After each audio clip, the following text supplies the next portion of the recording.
তো বন্ধুরা আমরা সবাই জানি যে 30 দিনে 1 মাস হয়, বাট টেলিকম কোম্পানিদের 28 দিনে 1 মাস। আর এই 28 দিন রিচার্জ করে 12 মাসে কিন্তু আমরাকে 13 বার রিচার্জ করতে হয়। ভালো, আর এই রিচার্জের দাম এত বেশি বাড়াই দিল যে প্রত্যেকটা মানুষ এয়ারটেল, জিও, ভোডাফোন থেকে কিন্তু বিএসএনএল এ যেতে চাইছে। বিএসএনএল এর রিচার্জের দাম তো কম আছে, কিন্তু তার টাউন নেই। যার কারণে কিন্তু বিএসএনএলও কিন্তু নিলেও অসুবিধা হবে। মুকেশ আম্বানি ভালোভাবেই জানে যে জিও ছাড়া আর কোনো কিন্তু রাস্তা নাই। কারণ জিওর দাম যতই রিচার্জটা বাড়াক, কিন্তু মানুষ রিচার্জ করতে বাধ্য। কেননা জিও আর এয়ারটেলের কম্পিটিশনে আলাদা কোনো সিম নেই। আগে অনেক সিম ছিল, টাটা ডোকোমো ছিল, টেলিনর ছিল, ভোডাফোন ছিল, আরও অনেক স্মার্ট ছিল, ইত্যাদি ইত্যাদি সিম ছিল।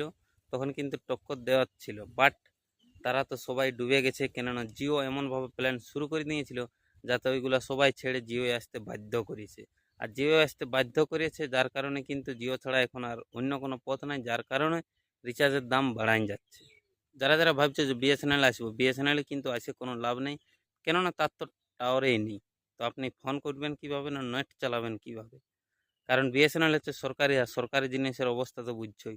আর যেমন স্কুলের অবস্থা দেখো, সরকারি স্কুলের অবস্থা, ঠিক এমন দিন আসবে যে প্রাইভেট স্কুলে তারা ফিস বাড়াই দিবে, তখন মানুষ ভাববে যে আমরা সরকারি স্কুলে যাব। বাট সরকারি স্কুলের যে অবস্থা, আমার মনে হয় সরকারি স্কুলগুলো খুব শীঘ্রই বন্ধ হয়ে যাবে।